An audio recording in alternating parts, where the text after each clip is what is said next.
My name is Freya, and unlike other high school girls who care about makeup or dating, I grew up in a nursing home where I learned martial arts to protect the people I care about. That protective instinct is exactly why I found myself in a really awkward position one afternoon. I was literally straddling a total stranger in a dirty alleyway, my fist raised and ready to strike. The grit of the pavement scraped against my knees, and my heart was pounding with adrenaline. Instead of looking scared, the guy beneath me just smirked. He had the nerve to ask me if it was usual for me to sit with strangers the first time I met them. The audacity of this guy. I could feel the heat rising in my cheeks, not from embarrassment yet, but from pure anger. I tightened my grip, ready to wipe that smile off his face, thinking he was definitely messing with the wrong girl. Just as I was about to swing, a trembling voice stopped me. It was a little boy standing nearby, looking totally confused and terrified. He begged me not to hit the guy. I turned to the kid, trying to soften my expression to be reassuring, and told him not to worry. Then I glared back at the guy beneath me, declaring that this punch was payback for mugging a child. But then the kid screamed out, correcting me. He frantically explained that I had it all wrong. He said this guy hadn't hurt him.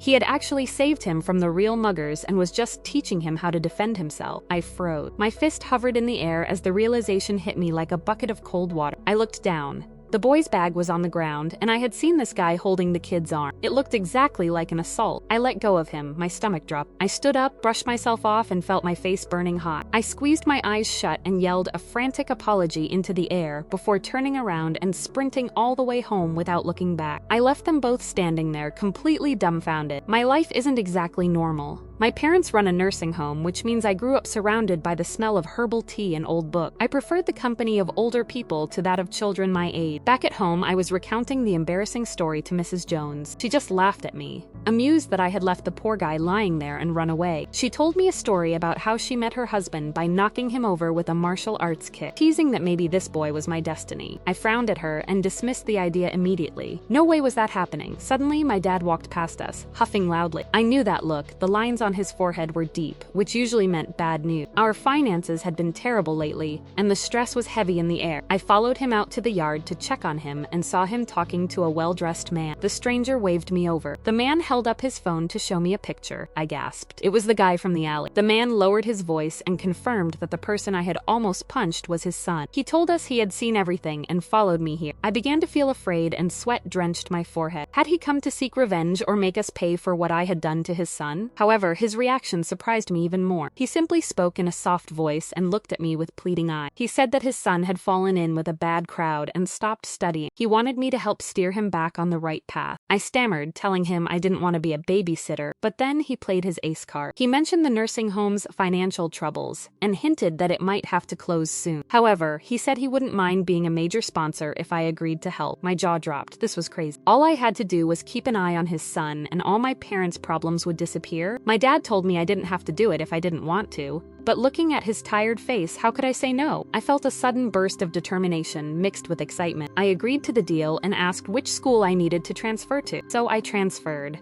And let me tell you, stepping into that school felt like landing on a different planet. The hallway was intimidatingly high class. Everything was polished to a blinding perfection: the floors, the lockers, even the people. I looked around, feeling completely out of place in my simple clothes. I could practically feel the judgment radiating from the other students. I heard the hushed whispers and saw the mean girls pointing fingers and giggling, labeling me a hick before I'd even said a word. Honestly, if it were up to me, this pretentious place would be the absolute last school in town I'd ever choose. I found my classroom and scanned the room for a safe harbor. There was only one empty seat left, right at the back, perfect for staying invisible. Or so I thought. I walked over and began to lower myself into the chair, but just as my weight shifted, the chair vanished. I hit the floor with a painful thud, landing hard on my tailbone. The shock stole my breath for a sec. Before I could process what happened, a hand appeared in front of my face, offering to help me up. Instinctively, I reached out to grab it, grateful for a shred of kindness. But the moment my fingers brushed against it, the hand snatched back. I was left sitting there on the dirty floor, hand reaching out to nothing, while the entire class erupted in laughter. The sound was deafening. I looked up and saw it was Blake. Of course it was him. He grinned down at me, looking totally pleased with himself. He gave a fake apology. He sarcastically remarked that he guessed he should only lend a hand when actually asked. Ugh, I wanted to scream. I quickly scrambled up, dusting off my skirt and forcing my face into a mask of indifference. I sat down down in the chair, checking it was actually there this time. Then I immediately slid my large headphones over my ear. I wanted to block out the world and pretend I couldn't hear the nasty comments about my rustic look that were still circulating the room. But here's the thing, I hadn't actually turned the music on yet. That's when I heard the guy sitting in front of me turn around to talk to Blake. He sounded amused, telling Blake that I seemed interesting. Then he proposed a bet. The stakes were the usual, $1,000 if Blake could win my heart in a month. He didn't even hesitate. He glanced over at me with pure arrogance and sneered, accepting the deal like it was the easiest money he'd ever made. So that's how it was going to be, huh? I adjusted my headphones, a mischievous smile creeping onto my face. They thought I was the clueless victim, but they had no idea I heard every single word. If Blake wanted to play games, I was more than ready. I decided right then and there that I was going to help him lose that bet,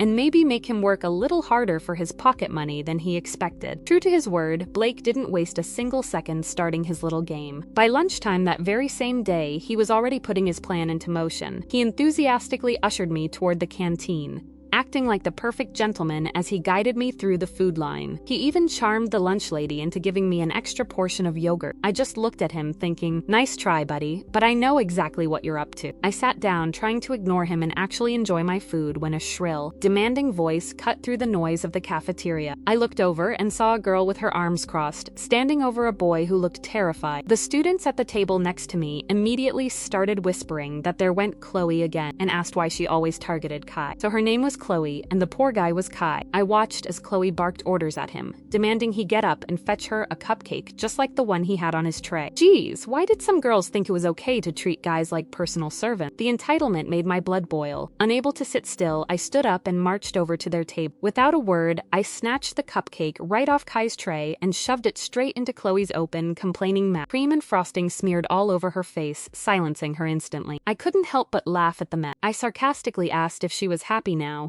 mocking her by saying her arms must be so broken that she couldn't get food herself, so I was just helping out by feeding her. Chloe was wiping the frosting from her lips, looking equal parts surprised and furious. She screamed that I was dead meat and raised her hand to slap me, but compared to the martial arts training I did with my dad, she was moving in slow motion. I easily dodged the strike, and the momentum caused her to lose her balance and fall to the ground in a heap. Ignoring the gasps from the room, I calmly sat down next to Kai. I pushed my extra yogurt toward him and apologized for wasting his cake, telling him he could have my yogurt instead. That's how Kai became my first real friend at this shiny, superficial school. He's incredibly witty and smart, with an academic record that's honestly intimidating. It turned out he was there on a scholarship, which explained why he didn't quite fit in with the rich kids just like me. As we talked, I glanced over at Blake. He looked seriously annoyed, glaring at us. I bet he was just fed up with being teased by his friends, since I just totally ignored him. Oh, but you have to give him points for persistence. Or maybe just stupidity. He didn't give up that easily. The next morning, he showed up right in front of my house. Of course, I walked straight past and pretended not to see him. I was walking to school when I heard a car engine purring slowly beside me. I glanced over to see Blake behind the wheel, creeping the car along at my walking pace. He was trying to look cool. I didn't even break my stride. I turned to him and told him flatly that I'd rather run 2 laps around the schoolyard for being late than share a ride with him. He kept trying, though.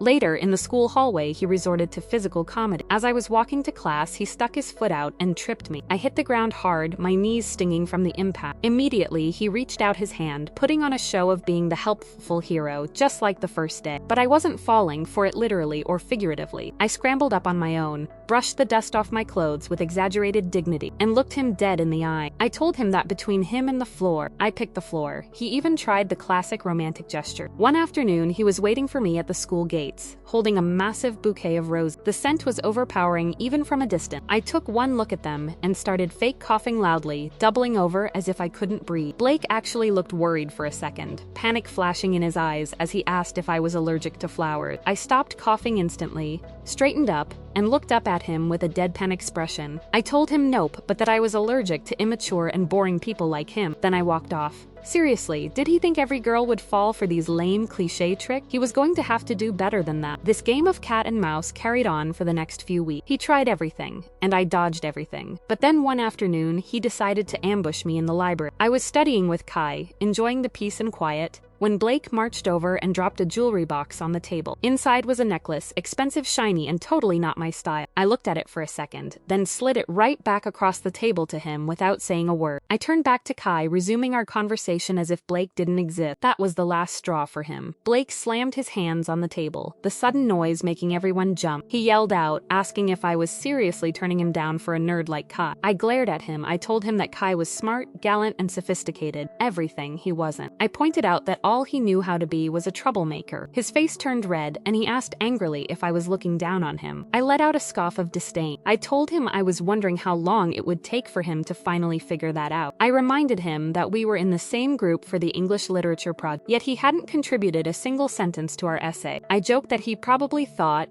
The Grapes of Wrath was the name of a rock band rather than a book. Blake crossed his arms, his pride clearly stung. He challenged me, asking if I would go on a date with him if he managed to finish the essay all on his own. I thought about it for a second and agreed, but I set a high bar. I told him he had to score an A, or he could forget about ever taking me out. My trick actually worked. For the next few days, I saw Blake in the library, actually reading and writing. One afternoon, I walked past and saw him fast asleep with his face pressed against an open notebook. I quietly flipped through his homework. Surprisingly, he was smart, but he had been neglectful of his studies for so long that he was making careless mistakes. When the teacher handed back our essays a few days later, I watched Blake's reaction closely. His face fell. He had gotten even though he knew he had lost the bet, he didn't storm out. He stayed in his seat, rereading the teacher's red ink comments with a serious expression. It seemed like this was the first time in his life he had actually put genuine effort into something and cared about the result. I couldn't help but giggle. I walked over to his desk and teased him, asking if he was still in denial of his failure. Blake turned his head away, refusing to look at me. Seeing this rich, arrogant boy look so defeated over a school grade was actually kind of cute.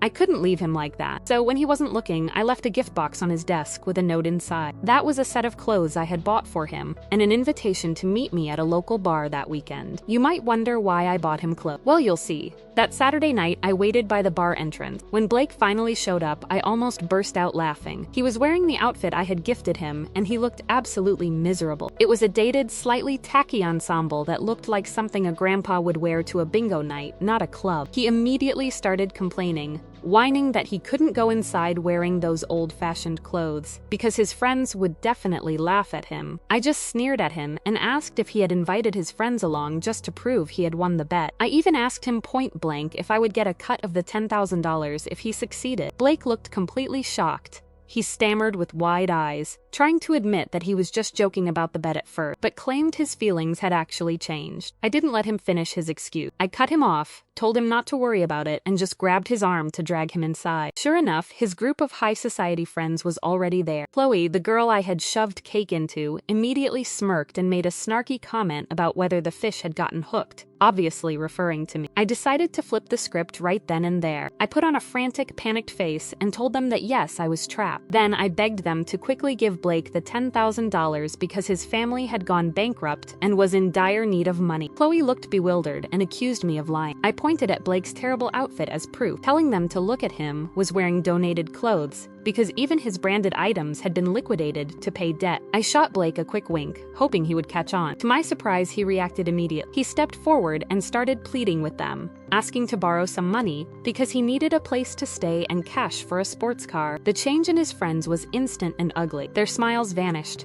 They turned nasty, telling him that if he was poor, he no longer qualified to be in their group. They turned their backs on him without a second thought. We walked back outside, and Blake looked incredibly sad and resigned. He told me that I didn't have to do that because he already knew they only hung out with him for his money. But he sounded so defeated, saying that was just how people were. I sighed, looking at his slumped posture. It broke my heart to realize he had probably never been cared for or loved for who he really was. I nudged him to get his attention and told him to get rid of that sad face. I reminded him that this was technically a date after all, and promised to make it up to him by taking him to a different barone that actually matched his outfit. I dragged Blake to our evening party in the backyard of the nursing home. His jaw literally dropped when he saw all the grandparents buzzing around, preparing for the night. I introduced him to everyone as a friend who was there to lend a hand, and the elderly residents didn't hesitate for a second. They immediately put him to work. Mrs. Hastings bossed him around, making him climb a tree to hang the stringlet. Then Mr. Derbyshire called him over to chop wood for the campfire,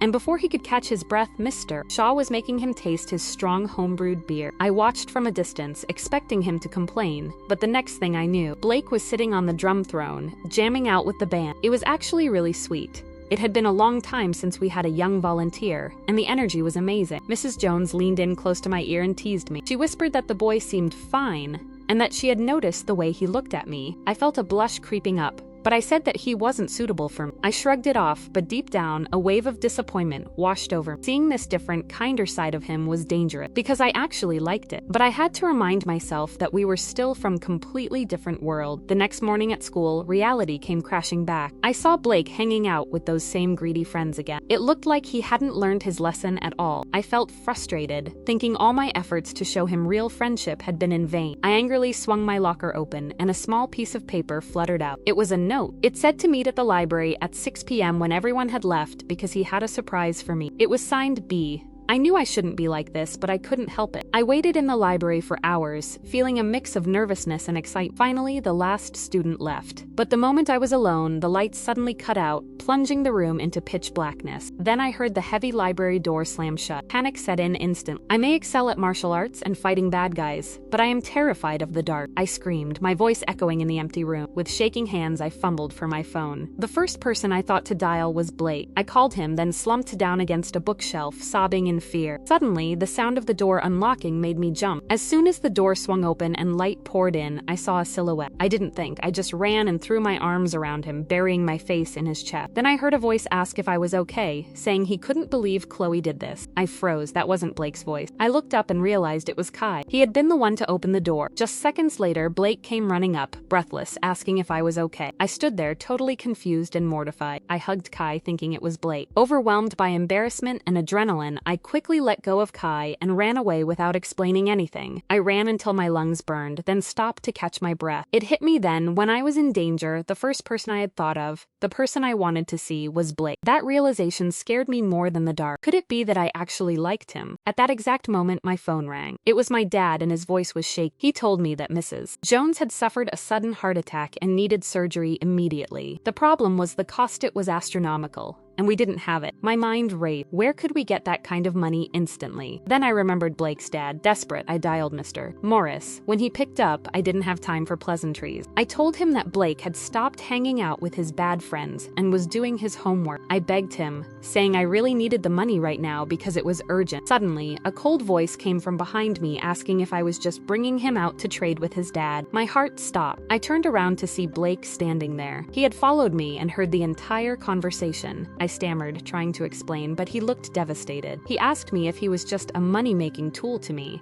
and if all this time I had just been training him like a pet. I wiped the tears from my face, trying to tell him it wasn't like that, but the image of Miss Jones dying flashed in my mind. I shouted that we would talk later because I didn't have time for his selfish thoughts right now. Then I turned and ran like crazy toward the hospital. When I got there, the scene was bleak. My parents looked desperate, and the money hadn't arrived yet. I called Mr. Morris again, praying he had sent the funds. Instead, he was furious. He yelled at me, asking why I claimed Blake had changed when the police had just called him. Apparently, after our argument, Blake had gone out, got fined for speeding, and resisted the police. Mr. Morris told me never to call him again and hung up. I dropped the phone, devastated. My dad sat down next to me and pulled me into a hug. He told me not to worry. He had made a decision. He was going to sell the nursing home land to pay for Mrs. Jones's surgery. He said everyone had already agreed to move to a government nursing home. My heart shattered. I had tried to save everything, but I ended up losing it all. My home, the residents' happiness, and Blake. 6 months passed, and life looked very different. We had sold our house and moved to a new town, taking Mrs. Jones with us. One afternoon, I was out in the garden watering the plant. The smell of damp earth usually calmed me down, but lately I just felt a hollow ache in my chest. Mrs. Jones was sitting nearby in her wheelchair, enjoying the sun. She had recovered well from her surgery, which was a relief.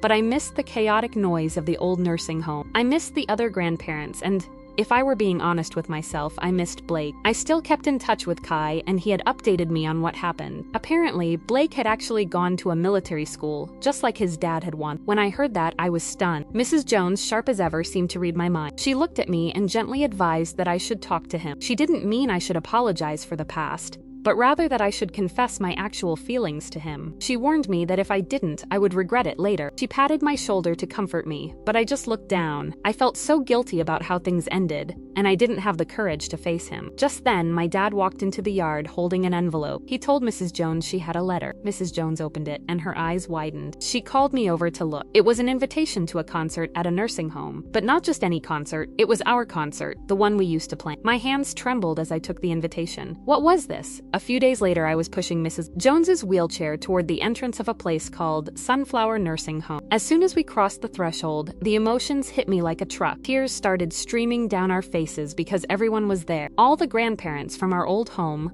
the ones we thought we'd lost touch with forever, were right there in front of us. One of the elderly residents wheeled over to us, absolutely beaming. He explained that this was all Blake's doing. He told us that Blake was actually an incredibly kind soul. He had managed to track down every single resident and had built this dream nursing home just for them. He added that Mrs. Jones and I were actually supposed to be the surprise gift the residents had prepared for Blake. But the moment Blake saw us arriving, he panicked and ran away. Hearing that, my heart started hammering against my rib. Was he actually here?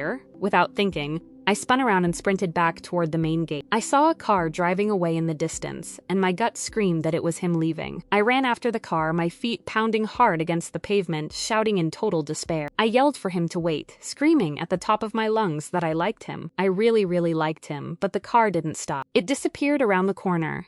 Exhausted and heartbroken, I collapsed right there on the street. Tears blurred my vision, but I kept muttering to myself, repeating over and over that I really did like him. That's when a familiar voice spoke from behind me. He asked me what I was saying and told me to say it louder. I turned around startled. It was Blake. He hadn't been in that car after all. He was standing right there, looking taller and sharper in a crisp military uniform, smiling at me with that fond look I had missed so much. I didn't run away this time. Instead, I wiped my tears and threw myself into his arms, finally ready to start our chapter properly. Looking at his smile, I knew he had finally won the most important bet of all, my heart.